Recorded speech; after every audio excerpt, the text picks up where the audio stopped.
Hello there. Good morning. Oh god, that's not what I was supposed to turn on. There we go.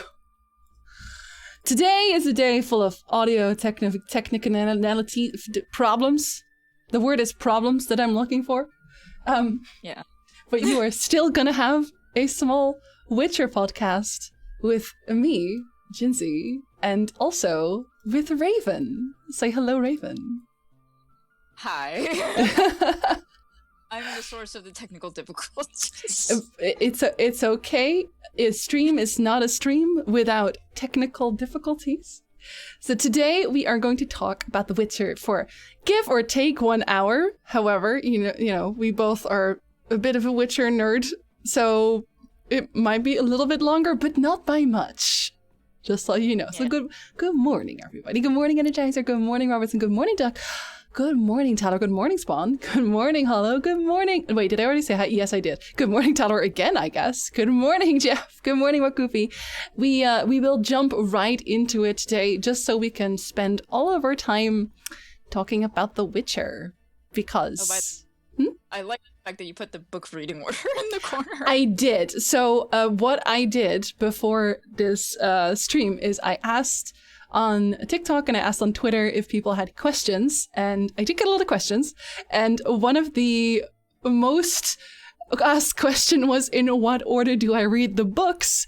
So I put the book order on here because we're not going to talk about that. I'm not going to answer that every time anyone asks. You can look at it right there. It's for posterity. What we are going to talk about is our own how we got into The Witcher stories. So you already know me. I am Jinsey. I'm a Witcher lore nerd. But Raven, introduce yourself a little bit about yourself and The Witcher. Well, for me, there's not really much to really say about myself. I'm a bit of a boring person. But as far as The Witcher goes, I got into it in the very much the same way that a lot of other people did, which is I started with The Witcher 3. And I think when it came out, honestly, because weirdly enough, I heard a lot of people saying, this game is hard, and I was like, oh, okay, then I'll try it. And, obviously that isn't the case at all, really. People said the game was hard? Is that how they introduced it, really? Some people, yeah, I heard some people saying that, it was a hard game for some reason. The Dark Souls of Witcher games. Yeah. and I remember, I played through it. First of all, my playthrough is horrible. Oh, no! At least not, horrible in certain senses. Kira didn't survive this. No, well, you know what, Kira? I don't think Kira survived in my first playthrough either. Yeah, my voice will be a little bit louder. That's the audio problems that we had. I can turn myself down a little bit. Let me do that. Let me turn myself down a little bit. See if that's better. Okay. Continue. And I know something about, I think something went wrong with the Witches of Crickback Bog. There was a decision there that I think was made that was not the best decision. But everything else is fine. But also, after that, I got The Witcher 2, the physical copy. Didn't play it for years, and then The Witcher kind of fell to the back of my mind for a while until a few years ago, conveniently, when I found your channel. And then I started to you did videos on lore and stuff, and I'm pretty sure that the first video I'd watched from you was your vampire series. I think so too, yeah.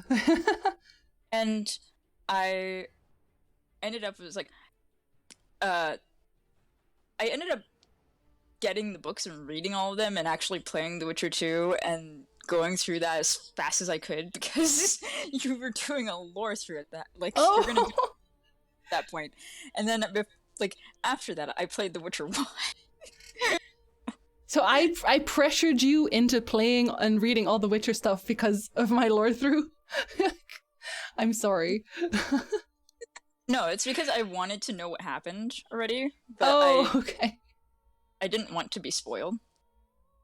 Well, that makes sense. I think in the games themselves, while I spoil things, I try to make sure I never spoil the ending. When I do, I usually say it's like I'm about to spoil like the ending. Yeah, and it's like I definitely was like, I need to play through Yordvith's Path first.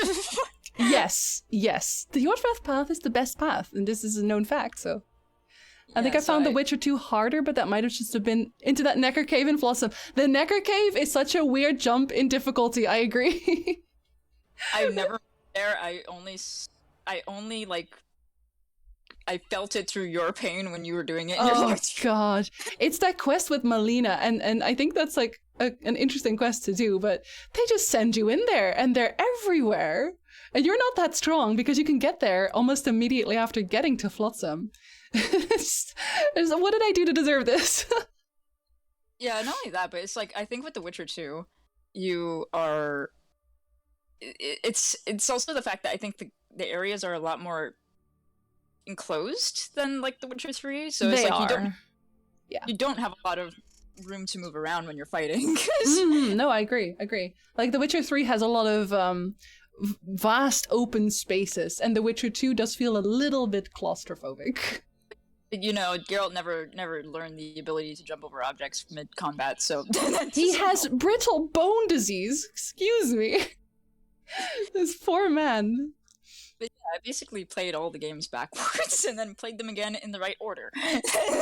That makes sense. I honestly, I kind of did the same thing, because the way I got into The Witcher was, I got The Witcher 2 as a... I acquired it through... illicit means, shall we say. It was a pirated copy. And it's funny because CD Projekt always said that they don't mind when people pirate their games, and I can see why, because I got the pirated game, and everyone went to bed during a LAN, and I played through, I think, half the game in one night. And then I took it home, and I finished the game, but I loved it so much that I started saving up. I bought The Witcher 2 eventually, and then I bought The Witcher 1, which, fun fact, when I went to buy, I think it was The Witcher 2, I went to buy it in store, and the guy behind the counter was like, "Oh, you're buying it for a boyfriend?" And I thought this just didn't happen. I thought this was a joke that people on the internet would tell, where it's like, "Oh yeah, sometimes they ask you if you're buying stuff for your boyfriend because it's such an aggressive game." But no, that actually just it happened to me, and I was a little bit dumbfounded. Like, no. I just really want to play this game. And he followed that up with, "Oh, well, you know, girls don't usually play games like this." And I said, "Yes, they do, but they definitely don't want to talk to you about it." And then I played The Witcher 1, and then I read the books. And at the time, because The Witcher 2 had just come out, it was a new game, which meant that the books were not all translated yet. And weirdly, they translated The Last Wish and Blood of Elves, but they didn't translate Sword of Destiny for some reason. So I had read The Last Wish, and then I started reading Blood of Elves, and I was a little bit confused because, oh, there's a missing link there. And, so I had to go online, and if anyone was around for this, I don't know. Yeah, you probably weren't around for that. There used to be CD Projekt forums, the very, very old ones, and people would post fan translations on that forum. And that's where I downloaded everything. I read through, I printed half of it, I read through most of it on my computer. And they were all fan translations, and that's how I also ran into the Road with No Return, which is, as of yet, I think, untranslated officially in English, which is very unfortunate because I do think it's a very good story. It's the combat system that makes the game. Using the right oils, etc. makes combat more complicated, but not so much prep that it ruins the flow. Yeah, I think, honestly, Marshall, in the case of the Witcher 2 and The Witcher 3, I think the difference is mostly just that you don't really have a lot of time to circle your opponent, as it were. You can't really run away most times either, because The Witcher 2 has that system where if you're in combat, you can't climb anything. So if you're trying to run away, and there's only a hill that you can climb, no, you can't. I'm getting flashbacks to that Harpy Cave. oh God, yes. The Harpy Cave, there's the Harpy Cave, and there's also the forest around Flotsam. There's that one bit where you're just about to enter the Elven Gardens, and there's drowners, I think, that spawn, and there's like a bunch of elves that spawn in front of there as well. If you're not sided with Jorveth, and they start attacking you, and the only way out is either you run all the way back to town, or you climb something that you can't climb. So that was fun. Witcher 1 was pretty easy for me because the RPS combat that Cleve beat all. Yes, Witcher 1 combat is a whole other beast. I don't know. Gotta love the fact that Geralt goes from like, yeah, I'm gonna do some sick flips in this game, and then like a few games later, he's like, I'm gonna perish when I jump from a thing that's like a meter high. Yes.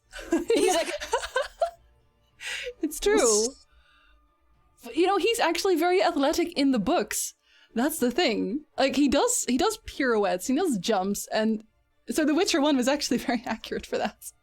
And then he just became, I guess he became old. He's too stiff now. So I found the fan translations too. Yes, and I think most of them have been removed now, which I'm a little bit sad about, because actually I preferred the fan translations.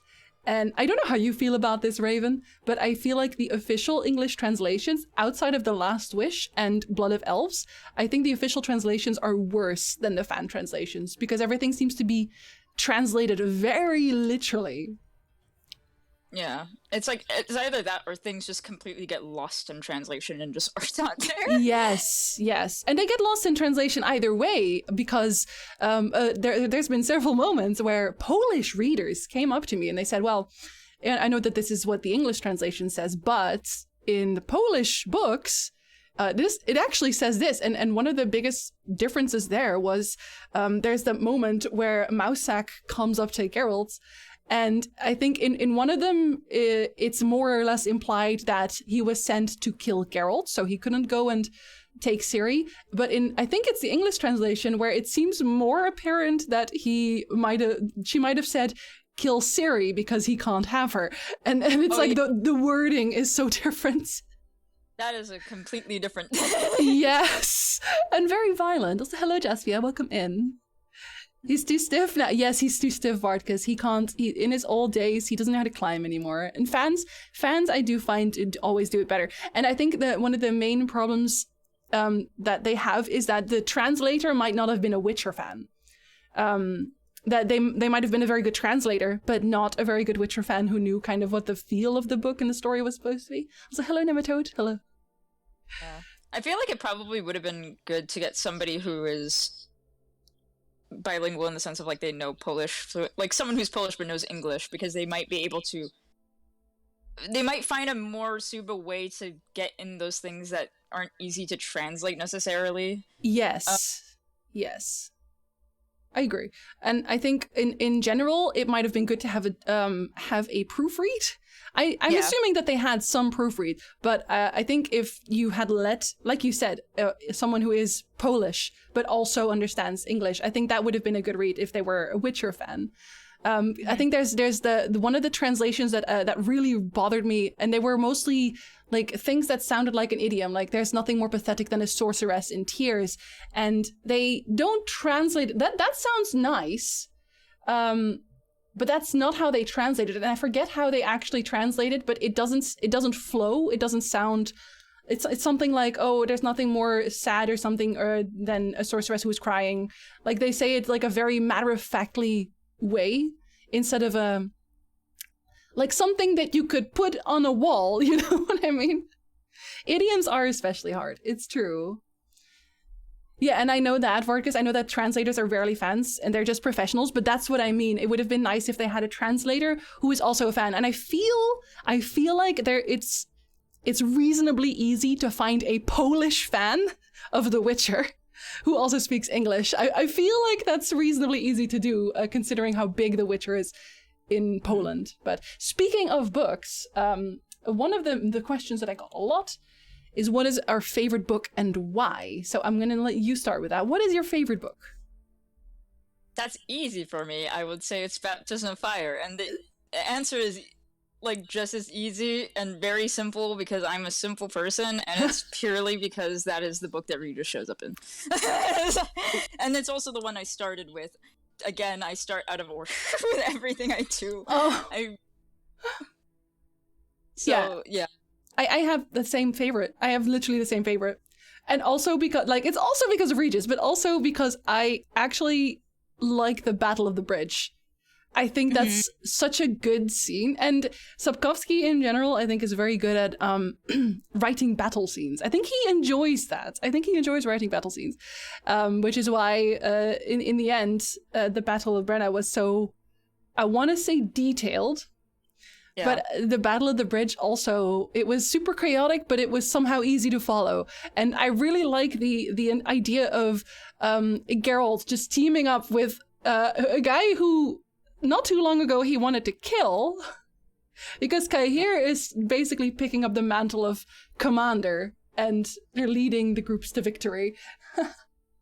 Yeah, that like, to me, that is like one of the most iconic, if not the most iconic scene from that book, because it's like the one that people will, as soon as you mention it, people will instantly know what you're talking about. And also, like, just the pure, it's like you said, like, it's pure chaos, but it's still very easy to follow. You know what's going on, you can easily picture everything that's happening, and you have like this really, like, it's chaotic on both fronts, because it's like Geralt and Cahir are both fighting, and also like Milva, what's happening with her, and Regis is also having to deal with it, and Regis also just a few minutes ago got shot with an arrow. Yes! Like, everything is just like all over the place, and but it's like still a very easy to follow scene, and I like really enjoyed it.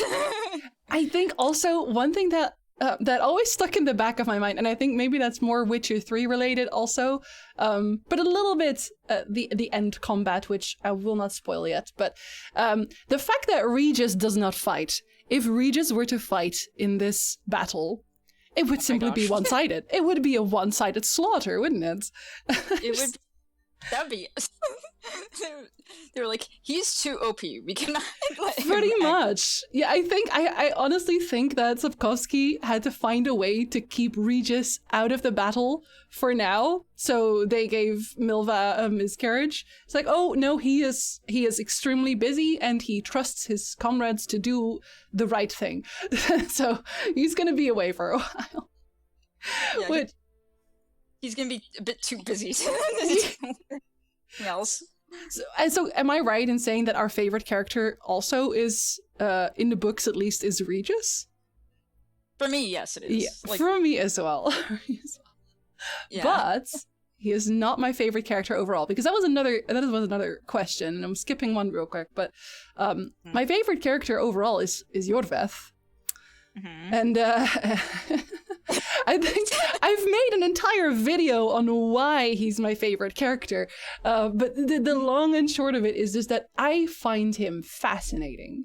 And he grows as a person with you in the games. That's like the one thing that I think a good character needs to do, is it cannot be the same character you met at the start of the game that he is at the end of the game. So at the start, he is just an elven rebel that you find, and he's antagonistic. He wants to kill you. He doesn't trust you. You don't trust him. You only hear bad things about him. But then when you join him and you follow him, he tells you why he does the things he does, and that he's also not a fan of what's happening. He wants things to change, but he just doesn't know of a better way. Like, this Saskia is the best way he can imagine, and that doesn't work out. And you can kind of see him crumbling in that moment. Like, he is vulnerable at moments, and at the end, he's a friend, and you trust him. He trusts you. You understand him better if you've obviously listened to everything he said. He's still not a good person. That's the thing. He's still not a good person, but you understand where he's coming from, and you see him as more than just an enemy. And that is why I like him. So why do you like Regis? And if that is not your favorite character overall, tell me what your favorite character overall is.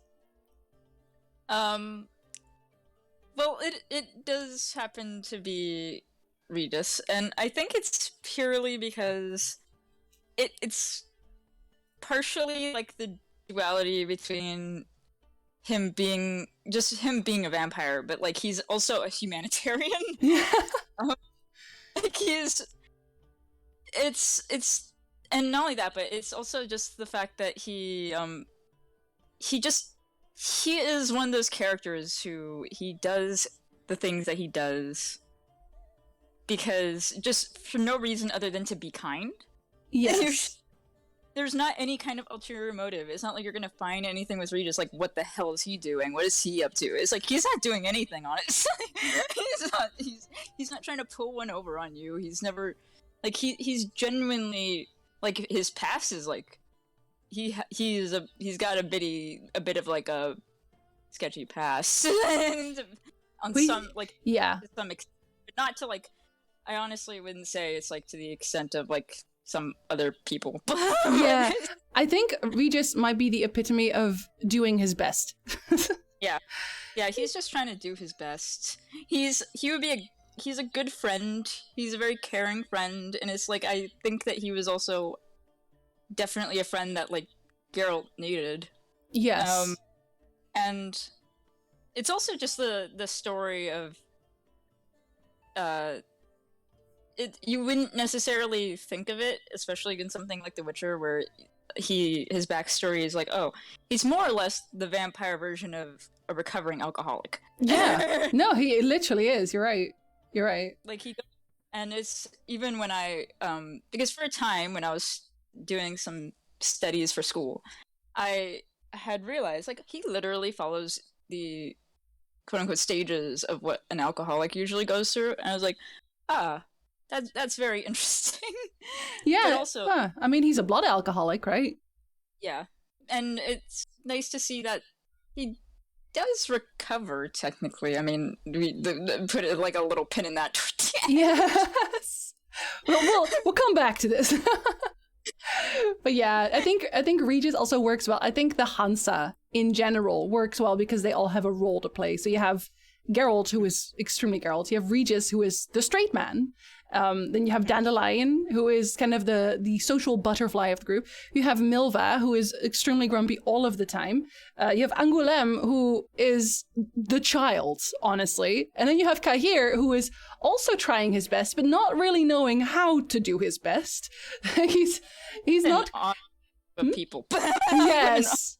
He has a goal, and he's a little bit the mysterious stranger type as well. And they all come together to just be chaotic, just extremely chaotic. Also, hi Bowman. Good time zone. He's done bad things in the past, but he acknowledges that and is doing better. Yes, for the people who are unaware about Regis's past, real quick, Regis, when he was younger, he got peer pressured into drinking a lot of blood, and blood is not necessary for Witcher vampires to survive. It is just alcohol to them, basically. So he got drunk a lot. And one night, when he got drunk, he was sent out to the village to find a new supply of blood. But he was so drunk, he was drunk flying, that he crashed headfirst into a post and just fell on the floor because he was distracted by, I think it was a buxom lady. And he fell over. The villagers found him and chopped him into a million pieces and buried him. And he was there for, 100 years thinking about what he was doing wrong and why he should probably stop drinking. So when he came out of that hole, he stopped drinking. Yeah, it's like it's also the fact that like after all this, he went into the profession of basically being a surgeon, like being a barber surgeon. And so it's like he tries to help people. Yes, like he's a healer now. Yeah, in a way, it's almost like I was gonna say atonement in some sense of the word. Yeah. I guess maybe also a bit of a test, because when he at one point in the books, when he treats Dandelion, he's obviously bleeding. There's going to be blood everywhere as a barber surgeon. So he kind of has to stop himself from frenzying, because that is what happens at the end of the books. He frenzies. And yeah, I think maybe he was atoning a little harder than anyone should. Yeah. I don't remember the exact year, Lily. I really don't, sorry. Yeah, I think it was 50 years. If I'm not mistaken, at least that's what I remember. But yeah, it's nothing to a vampire. So. Yeah, vampires don't care. Yeah, it was 50 years. I checked real quick. But yeah, so he stopped drinking. Anyway, on that bombshell, we have one more introduction question only, and that is to talk about our favorite game. And I think you can probably guess which one mine is. So, Raven, what is your favorite game and why? I constantly go back and forth on this because on the one hand, I'm like, I like I like The Witcher 3, but on the other hand, I think that like I like the combat, I like um the visual, like just how the graphics had been updated at that point, but also the fact that like and the fact that it still holds up, I think, today. But when I think about The Witcher 2, I think that the story it has something that I had a bit of a problem with The Witcher 3, which is it like The Witcher 2 I think is a lot more linear, and in that sense it was a lot easier for them to, them being CDPR, it was easier for them to tell a story and for it to feel a lot tighter and more complete. Whereas it's like The Witcher 3, like where I feel like it fell short is in Act 3. It's literally the final leg of the game. So I kind of go back and forth on it. I feel like at the end of the day I would probably say The Witcher 2. Because it feels more like they had a set idea of how they wanted to tell this story and how they wanted to end it. And I also think that there's some parts of it that I think actually I prefer over The Witcher 3 in terms of visuals too. Yeah, I agree, and unsurprisingly, The Witcher 2 is my favorite Witcher. I always have I have a more of a gradation of the Witchers. The Witcher 2 for me is my favorite because, well, I really like the characters, but also I like the story overall. It is extremely story focused, whereas The Witcher 1 for me still has the best atmosphere. I think, yes, when you step into The Witcher 1, you feel like you step into this kind of dreary yet weirdly whimsical in places fantasy world. And you really feel like people hate you. And that is one of the weird things that I think is actually very important. Like, if you're in The Witcher 1, you talk to people hate you. Everything is dreary and they hate you. And then The Witcher 2 happens, and The Witcher 2, you get just the best story. There's intrigue, the politics, and there's the elves, and there's Roach's whole deal with the secret plots, and I think it's just so wonderfully concisely written. And I always tell people who want to play The Witcher 2, play it twice.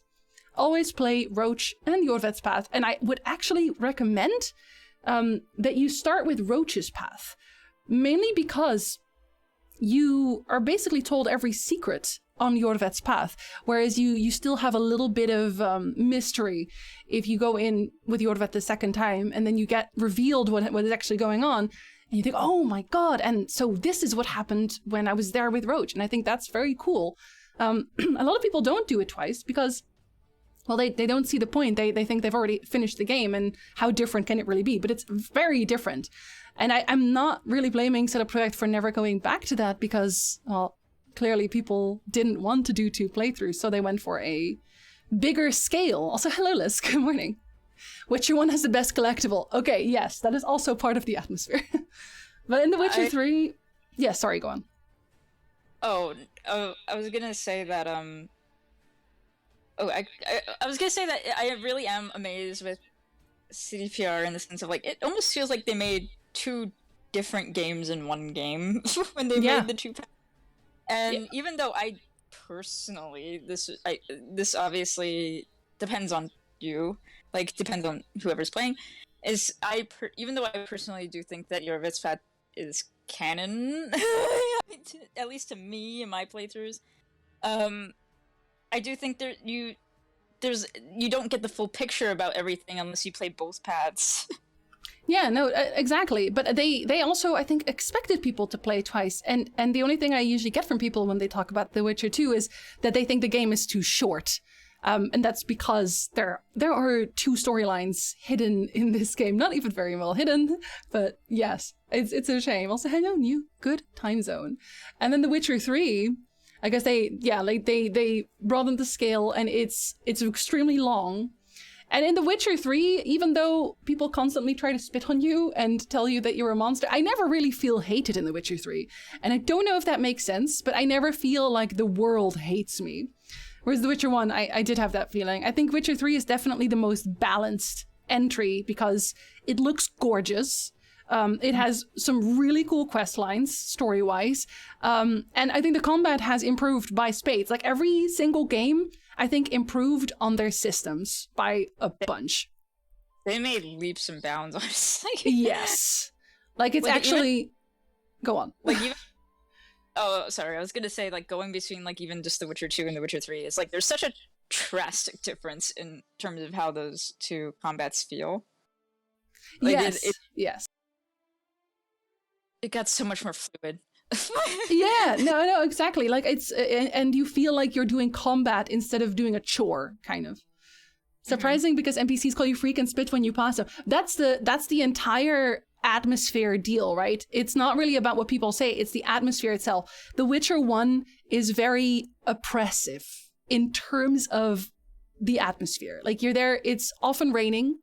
Very often you're in a village and the village looks dilapidated. There's barely any sunshine. And when there is sunshine, it's usually dour sunshine. It's always a type of overcast. The only time when there's a difference in that is the fields, when you get to like the river village.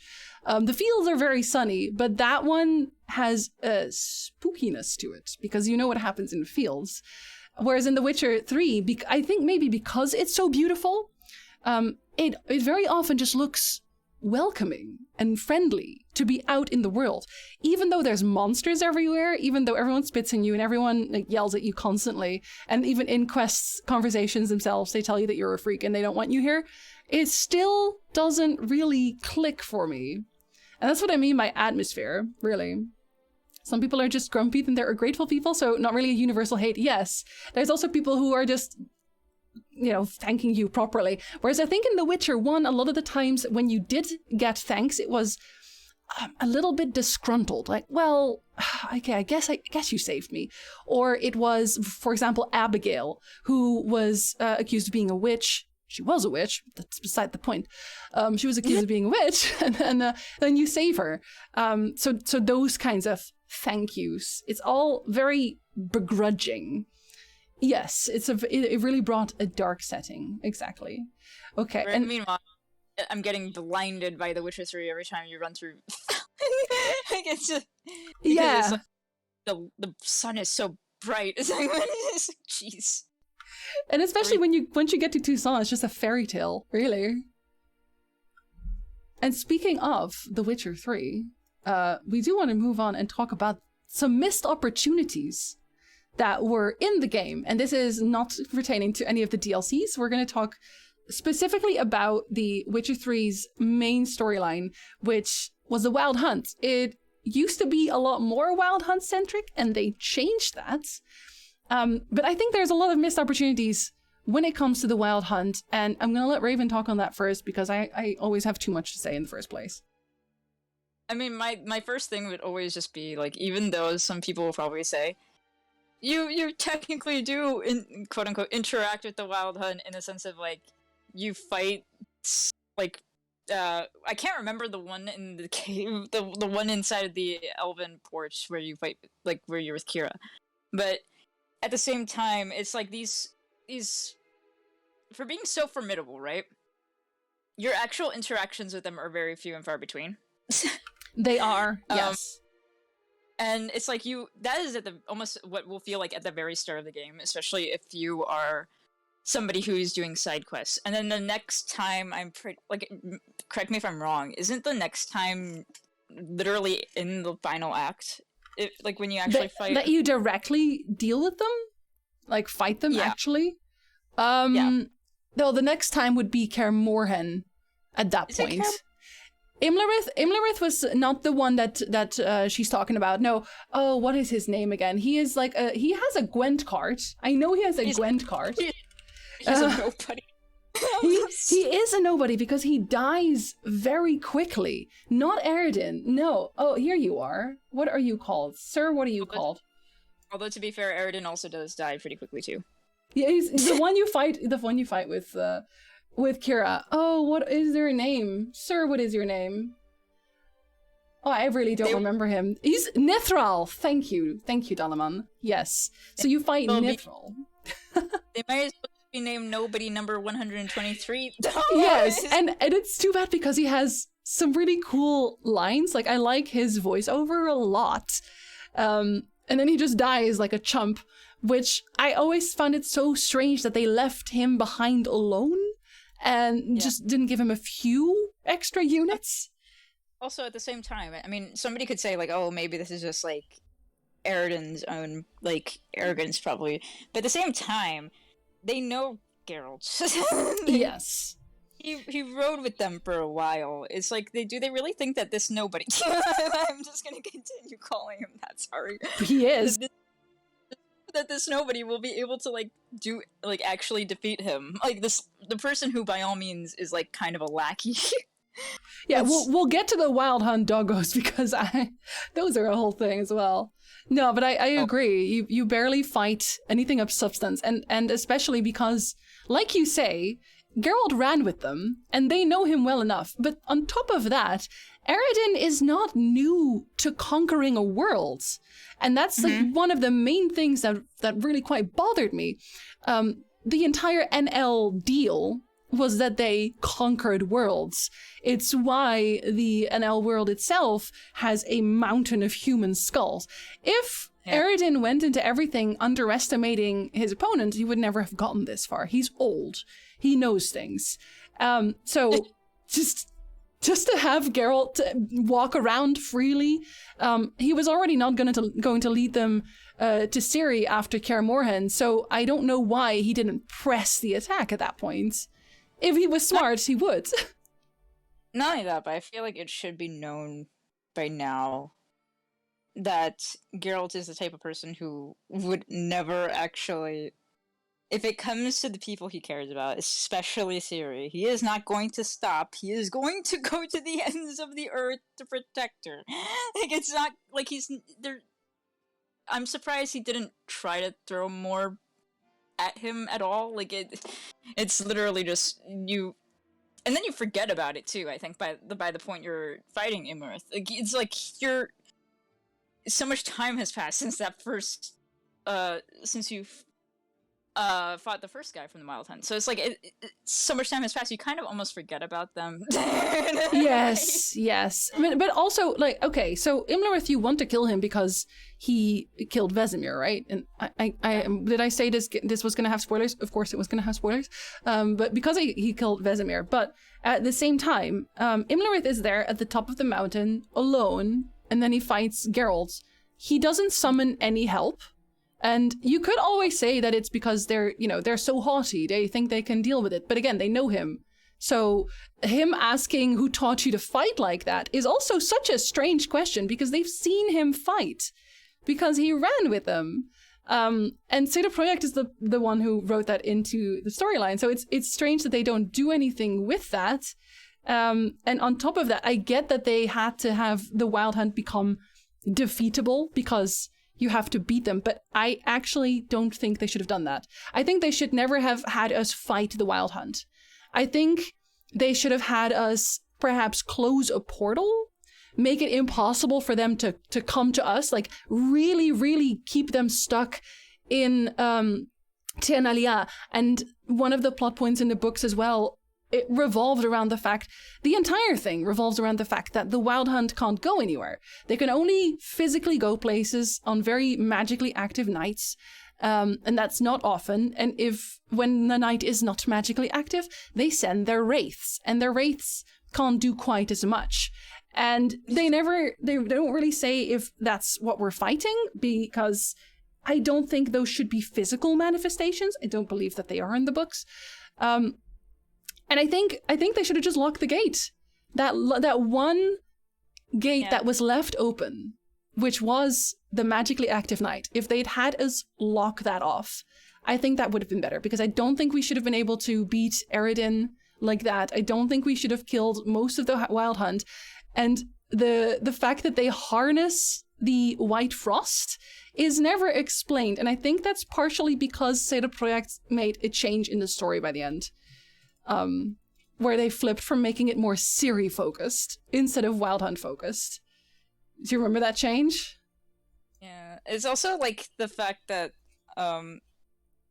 I will always say this. It's kind of like they had a vague idea of where they wanted to take it, and then they had no idea how they might have wanted to actually achieve it or get there. But yeah, it's like I do agree. I think that they shouldn't have been like the Wild Hunt shouldn't have been defeated, quote unquote. Like they shouldn't have been killed. I think that they probably should have just been sent back to Ternalia and unable to actually return. At least make it pretty damn hard to actually give them a hard time. Yes, So- and that's like the thing that really that I felt like it was a missed opportunity was the unicorns. Because Ternalia has unicorns, we never see them. We hear a lot about them, we don't see them. So it would have been so cool to see Ciri interact with the unicorns, and because the unicorns already want to lock off the NL from world traveling, that was their whole deal. It would have been nice to see them interact and find a way to do that permanently, and then the unicorns leave and Ciri has still done something with her power. But I think the idea of her fighting the White Frost was so out of left field. Boy, oh no. Yeah. Not that. Like- I'm just imagining Ciri just like waving her sword at literally nothing. Yes, yeah, exactly. Because how does she even defeat the Wild Hunt or the White Frost? What happened? We are never shown that, and I really think that Zeta Projekt just had no idea how to show that or how she would have done that. Did she portal it away? Because if she portaled it away, and it's been said that the Wild Hunt is just devouring worlds as it goes, well, then why doesn't it come back? It can still come back. That means it's not defeated, right? And if she killed it, how do you kill the White Frost? How do you kill Ice Age? Yes, exactly. Because in the books, the White Frost in the books, Avallac'h talks about this. It is really just another ice age. That's it. It's a turning of the planets. That's it. We kind of saw one unicorn. Oh, Not like this. Isn't the Wild Hunts hunting Ciri and Skellige simultaneously to Geralt following Ciri's steps? That's what I always considered as reason for absence of the Wild Hunt interactions. Well, the problem with that is more that the Wild Hunt should know better. They should know better than to let Geralt do whatever he wants. And Yennefer, same thing, to be honest. And like I can kind of understand it up to a point where Geralt is the reason that they find Ciri in the Isle of Mist. But at that point, Geralt would have outlived his usefulness entirely.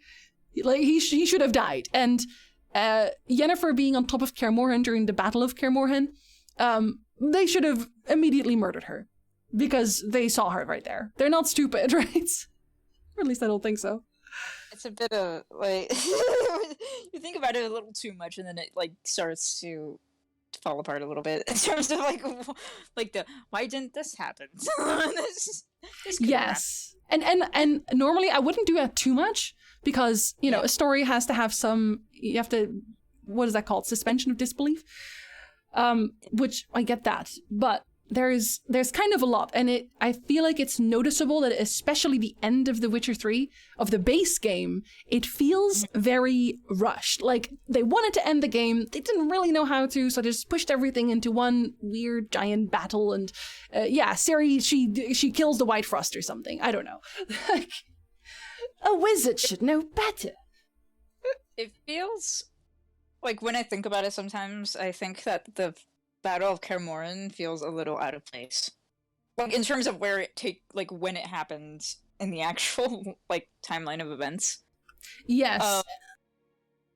Because that feels like a literal culmination of everything. Like you've spent this entire game basically meeting these people who are fighting by your side, and then it's like, okay. And that they don't necessarily play too much of a role after that. Like you do in not to the extent that you kind of would hope for. And it feels like the Kaer Morhen really should have just been the Battle of Kaer Morhen probably should have just been the end of the game somewhere, instead of being like, oh, hey, this is this almost like the kick-starting part of Act 3. And it's like I don't think that should have been the case. Yes, I agree. And I think that a good example of that is I watched Flaming Gamer play The Witcher 3 very recently, and he got to the Battle of Kaer Morhen, and he thought the game was over. He thought that was the final battle, because it feels like one, doesn't it? Yeah. At the same time, it leaves a lot of things unanswered. You're not going after Imlerith. You don't know how you're going to stop the Wild Hunt from returning. But I think those might have been good DLCs or good follow-up games. But everything that happens after Kaer Morhen, it definitely feels like they had those same questions in their head and thought, oh, well, I guess we should also finish up those plot lines, so we should probably fix that somehow. And then they fixed it. Just, it felt very rushed. You know what also, like, makes, like, heightens that feeling? Is the fact that, like, prior to, I'm pretty sure it's prior to, it has to be prior to the Battle of Kaer Morhen, they make sure to tell you, hey, make sure you finish up all these other plot lines that have to do with other characters. Yes, exactly. They're like, well, this feels extremely end of game, doesn't it? And like, it does end some quests. You can't do some quests anymore, but like some of them, only some. Yeah, but it's like a very much like gather your allies kind of thing. Yes, it's like it's like a JRPG thing where you like all come together and fight. Yeah. Oh my god. Yeah, before the Battle of Kaer Morhen, I told my friends I'm beating The Witcher 3 tonight. Nope. Nope. Oh. No, I felt the same way. I'm hoping Ciri's the main character in The Witcher 4. Geralt's not coming back as a main character. They've already said as much that it's the end of Geralt's story, so he's not coming back. I suspect Witcher 4 not being any good because most of CD Projekt's talent from Witcher 2 and 3 moved on. I don't think that's ever an indication for anything, especially because you didn't know the creators of The Witcher 2 and 3 before they made The Witcher 2 and 3. I think it's good to give people a blank slate and not write anyone off just on, just because the old guard isn't there to do it anymore. I think actually it's probably worse to have the same people make the games constantly, because then there's never a fresh perspective. And I think in this case, especially because it's not going to be about Geralt anymore, I would like to see something new. Mm-hmm. Like it's good. It could have like a completely different vibe, because it's like, I mean, it's not Geralt anymore. It's like presumably probably will be about a different set of characters we've never seen before. So it'd be good to like have other people be able to tell their story as well, like something that they have maybe wanted to tell. And I'm sure that they probably are just as big as fans of like the Witcher franchise. I would hope. Yes.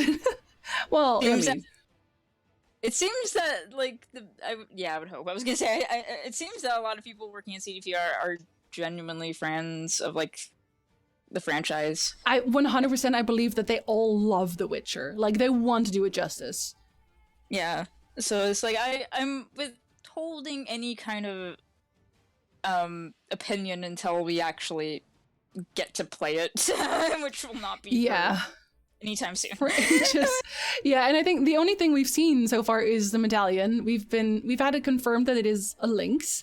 And that's all we know, and people are already wildly speculating that it's Kira and Lambert, which no, absolutely not. I think if they do make the School of the Lynx made by Kira and Lambert, I will simply give up hope on the game. At that point, I will give up hope on the game, because that would be very, very, very out of character for both of them, really. I think CD Projekt have thought about the idea of user controlling better each of characters you have called for fight, but gave up in the end. Oh, like, you could control every character that came to Kaer Morhen? I don't think they would ever add that. I think that might be too much, especially since they've already cut Yorveth. Not that, but I feel like it's like you're the moment, like, I feel like there's enough like, oh man, hell yeah, when you switch from playing as Geralt to playing as Ciri, because Ciri is just so gosh darn powerful. Like, it's, yeah.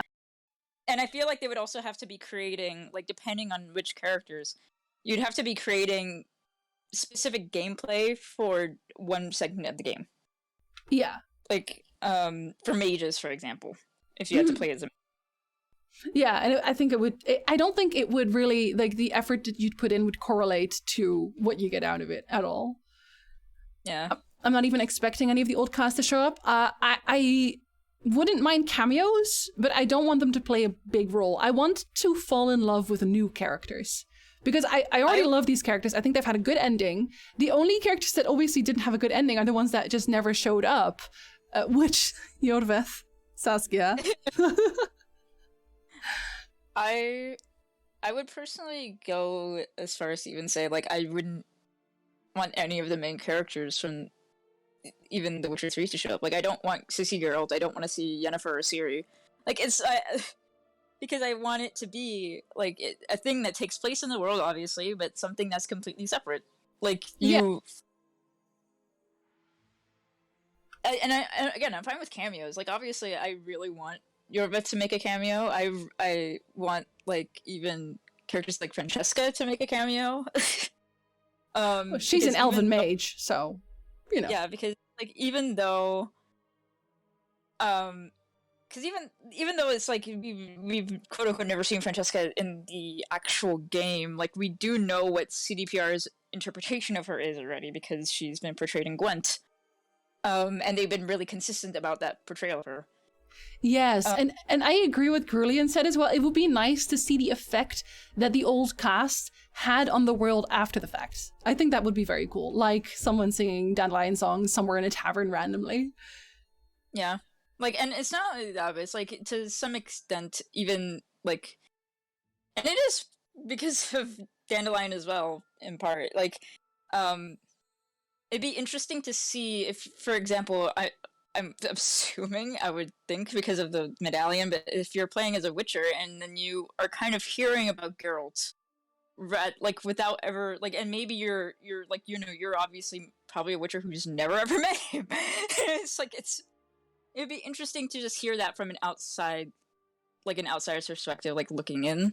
Yeah, like you could hear the legend of the White Wolf, and maybe even find some of his armor. Like if the Wolf School stopped to exist, which it would eventually, if it's far enough into the future and they didn't make any new Witchers, I think the Wolf School and all schools might stop to exist, and you're like the last of the Witchers truly at that point. I think that would be extremely cool. Oh, so hello, Lantar. And yeah, I definitely think people are a little bit prejudiced because Cyberpunk had such a rocky launch, to put it mildly. But I also hear from a lot of people that once Cyberpunk 2077 is very good, that the bugs have been fixed for the most part at this point. And also, I want to think that they've learned from this. If they haven't, yes, that would be extremely disappointing. But I am going to give them that chance because I have loved all the games they've made so far. So I don't really see a reason not to. Also, hello, Plinth. The dude with the white hair on the Gwent card. Everyone's playing Gwent. Oh yeah, everybody's just playing Gwent. Or maybe this could be the great return of Dice Poker. Oh god. Just luck. Yeah, or both. Just play both. Just play Gwent and Dice Poker. At the same time. Double the addiction. They've mixed it. Yeah, so we're already theorizing about The Witcher 4, so we might as well throw this in because I did want to talk about Avallac'h as well in relation to The Witcher 4 and why it's just such a whack idea that everything he did in The Witcher 3. So for the people who have not played Witcher 3 yet, real quick recap. From the book as well, Avallac'h was one of the people who basically kept Ciri hostage and tried to get her to have a child with the King of the Elders. And if that didn't happen, they would force it in the laboratory, basically, which is not a good thing. It's basically very similar to what Vilgefortz wanted to do, which was horrifying. And then in The Witcher 3, he shows up and Ciri just implicitly trusts him, does everything he wants, they work together, and... You have thoughts. I hate it so much. I still will never... I don't know what the heck... Even if somebody wants to try and argue, like, hey, Avallac'h has quote-unquote been helping her for years now, ever since, like, the end of the books, or something like that. You will never convince me that there is a valid reason as to why Ciri apparently trusts Avallac'h more than her own mother.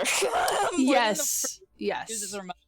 It's not Like, no. That was, like, one of the mishandlings in the game. Yes, and it wouldn't have been such a problem if they had explained it, but they basically say, oh no, I trust him now. He's just kind of here. And I feel like she should have at least some misgivings about this. Like, Geralt still does. So I don't know why Ciri doesn't. And obviously she does tell us that they spent a lot of time together, but they didn't tell us what it was that made Ciri suddenly trust him. Because you can spend a lot of time with a terrible person. That doesn't mean that they are no longer a terrible person. And then he just disappears by the end of The Witcher 3. So where does he go? What was the point? Because one of the things that comes up in the book a lot is that Avallac'h is an elven sage, and sages always have their own designs. They don't do anything for the good of the world, they don't do anything for any specific person, except for the greater objective of sages. But we never get to find out what that is. And you might say that it is the White Frost, defeating the White Frost because he wants to save the NL homeworld, but I feel like that would be too small for Avallac'h. And it's also more or less a side effect of everything that happened. And it didn't seem to really be going there. And again, like he can see the future to a point. He has some future vision. But his future vision also didn't really fully come true. So it's, I think it's more an interpretation of what he sees. And I didn't really fully agree with most of it.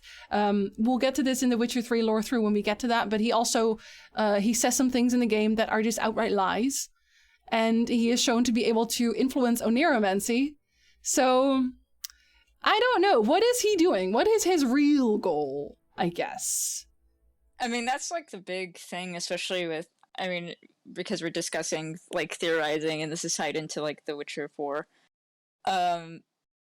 It's very odd because at the end of the game, I always say that the people who feel like they would never, like, it raises a question in your mind, like, what the heck happened to them? Because you finish the game, and then the two characters who would think, like, they just, for some reason, just sawed off and you never see them again, you don't hear what happens to them, is Philippa and Avallac'h, and those are the two people who would never, I feel like, ever leave Ciri alone. Like, they would continue to pester her for the rest of her life, because they're the two people who want something from her. Yeah, and Philippa even says as much, that if Ciri were to become Empress of Nilfgaard, she would be her advisor. And it's such a strange thing that she just kind of appoints herself as Ciri's advisor. And it would be even stranger if Ciri then accepts that, because the entire Lodge saga was also harrowing. The entire point of the book was that everyone wanted to use Ciri. Nobody wanted to help Ciri or make her find her own path. No, the Lodge wanted to use her, to impregnate her with a guy who she's never met for the good of the Lodge. Vilgefortz wanted to take her blood and her other parts of her body. Avallac'h and the NL wanted to do basically the same thing, but tried to make her do it the biological way first, I guess. And everyone was just kind of running around trying to get Ciri. The kings wanted to kill her. There was no one who had her best interest in mind except for Geralt and Yennefer, really. And obviously they're accompanying cast. And for Ciri to suddenly say, oh yeah, Philippa should totally be my advisor, that seems like a very good idea, because she's never tried to get me to do anything that was not in my best interest. That just doesn't make any sense. I also have a lot of problems with the Empress Ciri ending in general, but like that is one thing that they just kind of throw out there. Like Yennefer, she tells Geralt to just go away, to take Yennefer and go away and never be there again, and as if Ciri would then immediately accept that. And I really hope that Seda Projekt didn't actually think that would be a thing canonically, because that would make me question how well they've read the books a little bit much, actually. Especially because it's like Ciri's arc, quote unquote, I guess, in the game is like she's had all the, like, her life has been really fucking shitty. Like, it's like you listed off all the people who just wanted to use her, and by The Witcher 3, it's like she's grown enough where she's like, no, I want to make my own decisions now. Nobody's gonna tell me what to do. I'm gonna do what I want to do. You're not gonna tell me what I should do. Kind of thing. Yeah. No, exactly. Yeah. And so it does, and it's like you said, like with how the book is written, it's like it makes absolutely no sense for Ciri to ever even consider it. I mean, the whole thing is like when Geralt and Yennefer die at the end of the books, Ciri, it's like she basically more or less is like, well, a world without Geralt and Yennefer in it is like she's not going to live in a world like that. Like, so she goes off to a different world then. Yeah. It's like, because all that, like, she just wanted to be able to, like, be with her parents and live peacefully. That's literally it. It's like, yeah, no, exactly. That's another thing, is that the Empress Ciri ending also basically states that she would not really see Geralt and Yennefer anymore. And yeah, like you say, by the end of the books, she says, bye, I'm leaving this world because Geralt and Yennefer aren't in it anymore, so I don't want to be here anymore. And you know, there's something to be said for character growth and that she no longer feels that way. But at that point, I feel like you're just letting go of everything the character was. You can explain everything they do in that way and just turn them into a completely different character. Yeah, I think there's always, at least in my opinion, there should always be like a core pillar of what makes a character who they are. Yeah. And it's like with Ciri, that's one of those things where it should never really change, in the sense of like that should never be completely undone. Yeah, kind of thing. Because like that's the entire core of the book is the found family of those three specifically. And it just, oh god, one of the things that bothered me so much about Blood and Wine, if you have the Ciri Empress ending. Oh my god. She says she calls Emir Poppy or something, or Papa. And what? Yeah. Like, to Geralt's face literally just calls him Papa. Literally. Like, he might have been your father, but he ain't your daddy. Like, what do you mean? It's just such a strange, out of character, nonsense thing for her to say. And I was really annoyed with that. Like, she wouldn't do that. Like, she will accept him, right? But she's not gonna see him as her father because that's Geralt's. It's infuriating. I have no idea where that came from. It's like it's just so out of character. It literally makes no sense at all. And Vulcan, I honestly don't think the Elder Blood should play a big role in The Witcher 4. If it does, because a lot of people say this, they want to see Ciri as the protagonist. If they make Ciri the protagonist, she has to lose her powers. Because by the end of The Witcher 3, she is very powerful. Like, they'll have to say defeating the White Frost drained all of her power or something like that. They have to make that.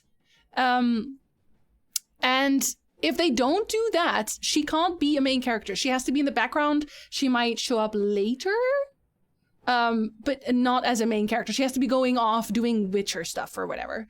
Because if they put her in there with her powers as they are now, it's just, there's not going to be any way to make anything a challenge unless you literally have her fight God or something, which I don't think that's a good idea. I don't think the Elder Blood should play, like, if it's in it, I don't think it should necessarily be like, oh man, and then you have to, like, if it takes place after The Witcher 3, it shouldn't be like, oh man, we have to go and find someone of the Elder Blood, you know, like Ciri.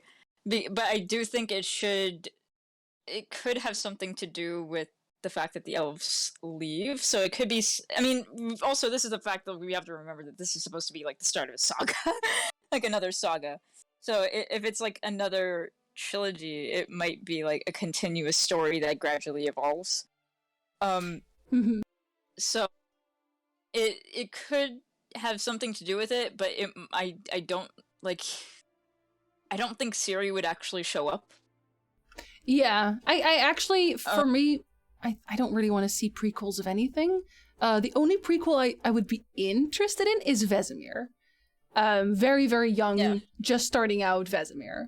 But I think the problem with prequels that I have a lot of the times is that it can't really advance the story in any way. It can explain some things of the story that already happened, but it doesn't change anything about the future. And I think that's the problem. There's nothing to look forward to. There's nothing really to speculate after that.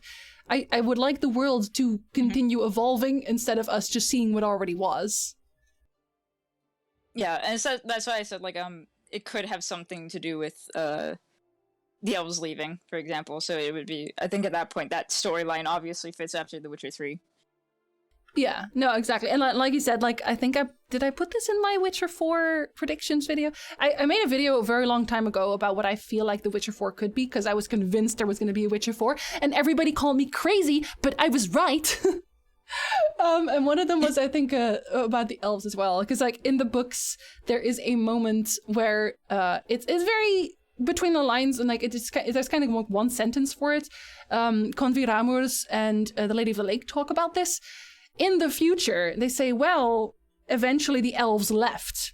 This is canon. The elves left the world of The Witcher through a portal. They took everything they could with them, destroyed what they couldn't. And I think that is literally the books giving CD Projekt a storyline on a silver platter. Like, this happens. So, you know, here you go. Make a story around why that happened and how that happened. And you could even put Ciri in there because, you know, she can do the portal thing, she can do the time traveling, the world traveling. So, you know, her opening a portal somehow for all the elves to skedaddle, I don't think that would be too far-fetched.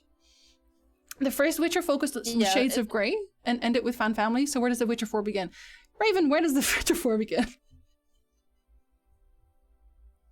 I wish I knew. I wish Oh. Like, we'll have to wait and see.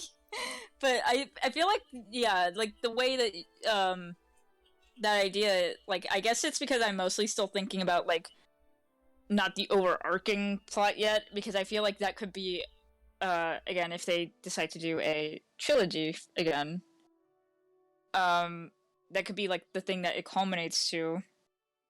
But I feel like in the first game, it could be something that they kind of start talking about, just like the Elder Blood, for example, and whatever problem is presented at first, and you know, like, where it might lead to. We might help bells. Yeah. I think that'd be cool. But, like, okay, I am extremely biased. I want to see more about the elves, but I'm also, I think I'm one of the few people who are kind of less interested in general in seeing more about Witchers. Because I think that is a bit of an exhausted well at this point. Whereas we don't know anything about the elves. We know very little about mages. We know absolutely nothing about the surrounding lands like Ophir, Kovir, Zerrikania, the other side of the world, which Ciri had already predicted was going to be discovered eventually. Like, there's so much that we just know absolutely nothing about that I think would be interesting as storylines. And I think if you go back to there just being a Witcher and you playing as a Witcher no matter what, I think it would be, unfortunately, a little bit boring. Because, like, where do you go with that? Oh, it's another Witcher and everyone hates him and he's gonna do Witcher contracts and then he's gonna get roped into a story that he doesn't want to be a part of, but he's gonna do it anyway. And that's going to be the story once again. I want to see more. I want to see what the people see. And one thing actually that I still have written down as well as missed opportunities was Anais and Natalis. We don't know what they're doing. And I feel like it's the canon ending for The Witcher 2, you say, would be Yorveth. And I agree, but I think it's a mix. I think it's both. I think there's a little bit of Roach and a little bit of Yorveth. Like, each of them has to have their own canon ending. And I would like to see Roach's ending being Anais leaving with Natalis, and Yorveth, obviously, Saskia running loose and them leaving. Which I think they can do both because as long as it's not Kill the Dragon as an ending, they can do both. And they could even say, oh, she got better. But... because if you talk to Philippa on the boat, she basically says, oh, yeah, I lost control of Saskia, and then she left. Which, you know, you can do both at that point. And you could see Anais and Natalis try to build up a new Temeria. Again, I would rather see something that isn't taking place in the Northern Kingdoms, but still, if they had to go that way, that is a route they can take. Yeah, I feel like that would honestly, like, I don't know. I feel like if it does, because I don't think that the next Witcher game will have anything to do with, like, the Northern Realms in that sense. Like, I don't think it'll be taking place in places we've already been to. Like, it'll probably be, like, a whole new place, which I think is good. But I think at that point you also have to start establishing what is the world state, because that's relevant. Even if you're not there, I feel like that still plays a part. And I feel like they could get away. Like, you know, there was an uprising. Like, Temeria did have an uprising, and tried to take back their kingdom, with like Natalia and Ais, and because that's what it felt like that they were gonna do. Like, it felt like the direction it was gonna go in eventually. And part of me, like, I can understand why they might have not brought it up in the sense of why it maybe didn't literally happen in The Witcher 3, but I feel like it was literally just forgotten about. Yeah. Like, it wasn't. Yeah. They're just off doing stuff. They kind of forgot about Anais and Natalis. But also, I think, Velico, good timing. Thank you for being here. We're going to talk about Nilfgaard for one moment. No matter what the ending is in The Witcher 3, so either Redania takes over or Nilfgaard takes over. I think we've established in our general history that it is basically impossible to keep a gigantic empire together for any extended period of time. It just doesn't happen. You can't quash every uprising. And in the books, this is already said a few times, you have the border between the Northern Realms and Nilfgaard, and there are constant skirmishes there, constant uprisings. Like, he has to send new generals over all the time just to make sure that they don't break off again. And then he's going to add the Northern Realms to that? Really? Like, even more? You had Temeria, you had Edirn, you had Kedwin, you had Redania, and those together all had their own little kingdom. And even then, even when they were separately ruled, they had their own problems. And, you know, making one empire with one rule, it's just not gonna work. Especially because each of those zones have such a completely different characters, completely different personalities, what they want, what they need. And Emir doesn't even really know how to run those kingdoms. And I think Radovid doesn't care. I think he's very good at war, but I don't think he's very good at many other things. And I think because he's so good at war, I think he's going to keep fighting. Skellige is not going to be happy with it, obviously. And I think that's going to be either way, that's going to be their downfall. For Emir, it's going to be that the size is just enormous because he keeps Nilfgaard, of course. Radovid doesn't have Nilfgaard. He's good. Yeah. I was gonna say that it's like it'll implode on both sides, because it's like it obviously takes, for Radovid, it would take resources, and he'd probably, like, that in itself, like, you already see it in The Witcher 3 that there are people in Redania who are willing to turn against him, and yeah. But even with Nilfgaard, it's like if Emir can't keep things under control, they aren't gonna hesitate to have him be assassinated, because he would end up proving that he can't keep a rein on things. Yeah, no, exactly. So it would just, in the end, no, like, if it leans too far on either side, it'll end up imploding. Yeah, and that's why I think that they can actually reset the world state in a way because of that. Like, they can just say, okay, if Nilfgaard took over, they imploded because the empire was too big and they couldn't keep a handle on it. And if Radovid took over, he was going to keep being a warmongering idiot. And, you know, that's why it imploded, because people started revolting or rebelling, and he couldn't keep a handle of every kingdom in the north. And there's Skellige, who's just a wild card. Skellige really doesn't care what anybody does. So I think it's an easy thing to write themselves out of. And I still think that The Witcher 4 will take place in the north. I speculated that it was going to be the Northern Mountains just beyond Kovir, the Dragon Mountains, because there is so much that we don't know. There was snow in the Medallion, so I feel like it has to be a colder region, and that is basically what that northern part is. We could see white dragons that are rumored to be there. We can see all kinds of new monsters, and they actually say in the books, this is something that they say in the books, is that it's rumored that there are people living beyond those mountains, but it's just, you know, so harsh and so difficult to live there at all that you barely hear from them, and they really kind of keep to themselves. And I think it would be very interesting to see a Witcher school set there, because I think they would be sufficiently different to still be interesting. And you could also, at that point, you could expand that to learning about the region instead of about Witchers only, which is what you would get if you stuck to the Northern Realms. You'd be like, oh yeah, it's another Witcher in the Northern Realms. We get it. But if you do it, if you get beyond the mountains, you get an entirely new school that we've never heard of before, that even Witchers haven't heard of before in the Northern Realms, because we never hear anybody talk about the School of the Lynx. Then you could literally start with a clean slate. You could make them even completely different from the Northern Realm Witchers. Like, maybe they don't even have a Trial of the Grasses. Maybe there's something completely different that they do. So that's kind of what I'm hoping they're going for here. Yeah, like, it can make it different enough that when you step foot into the world again, it'll feel like like you're being introduced to it again for the very first time.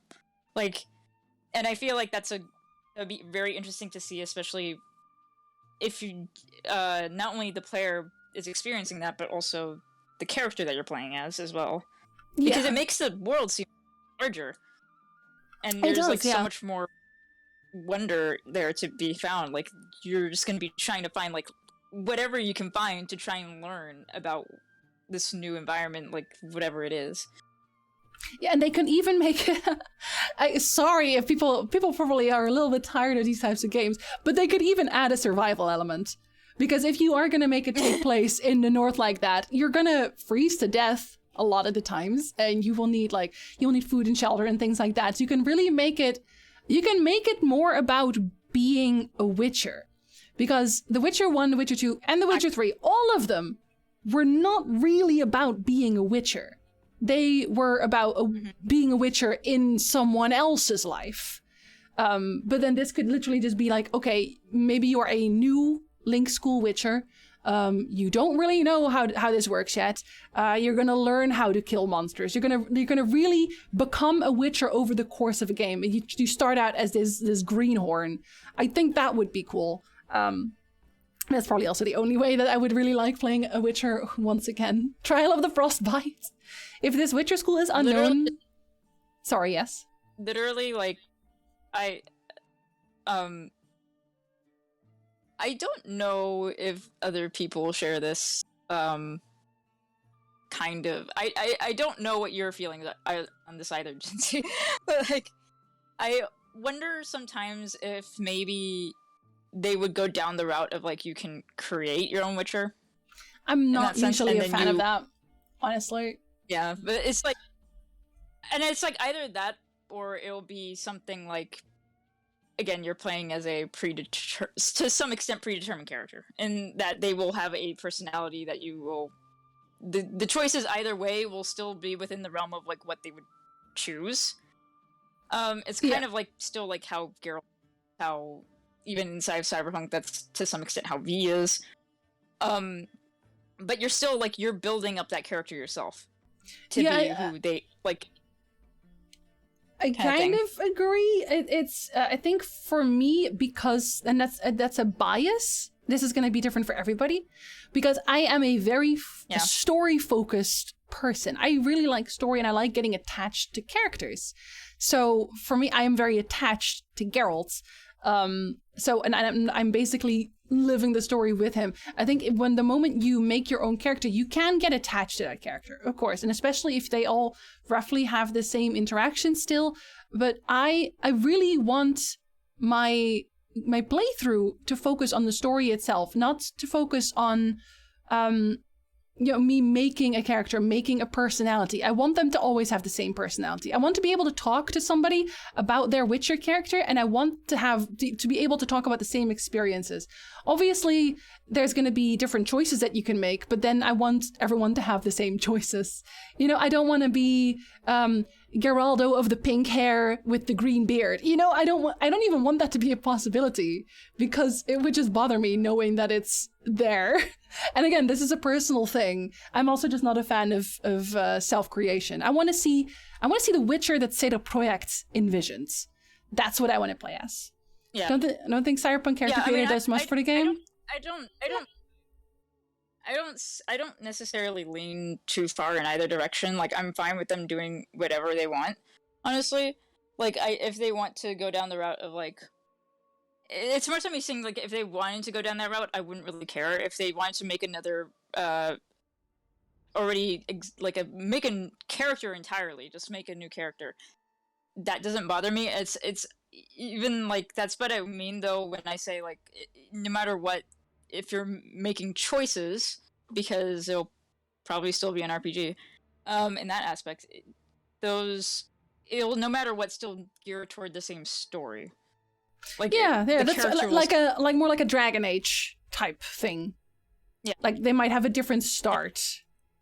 That's I can see that. I think it'd be a lot of extra work. I'd like them to just focus on the story more, but again, that's up to them. If they see a line that they really want to follow, like I'm obviously not going to stop them, but I need it to be polished. And I think that's the main thing that usually bothers me about those types of games. If they have different starts or different looks, etc., a lot of work goes into that could have gone into just the rest of the game. I don't think, like, necessarily in sense of, like, oh man, there's, like, different origin stories or anything. Like, I think that there should be a set origin story for whoever it is. Yeah, exactly. Because it's like, at the same time, I want them to tell a story with a character who actually, you know, it's not going to be like, oh man, it's all over the place and you have no idea who they are and their decisions are all wacky and you can't tell a concrete story with this. It's like, I want them to be able to tell a concrete story with this character, whoever they are, to actually see, like, oh, no matter what you do, they still have an arc. Yeah. That's like, and it leads toward a. That's the story. Yeah, that's totally fair. But like in terms of customization as well, I think a lot of people very much underestimate how much work still goes into customizable characters, to make it look good anyway.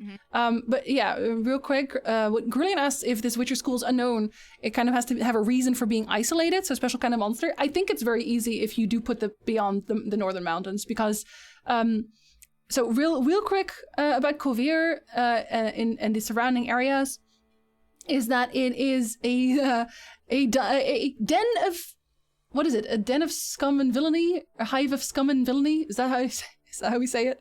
Everybody who was a criminal was basically ditched there. And a Redanian, I think it was a Redanian, one of the Redanian nobles, like a brother or an uncle of a Redanian line, was also ditched there because it was too much of a problem. So they just gave him that land. And eventually, it's basically Australia. Yes, it's basically Australia. They ditched everyone there, and they did that because they thought the land was useless. There was nothing to be had there.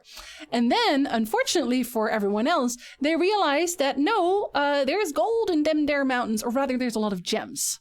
So Kovir became extremely, extremely rich.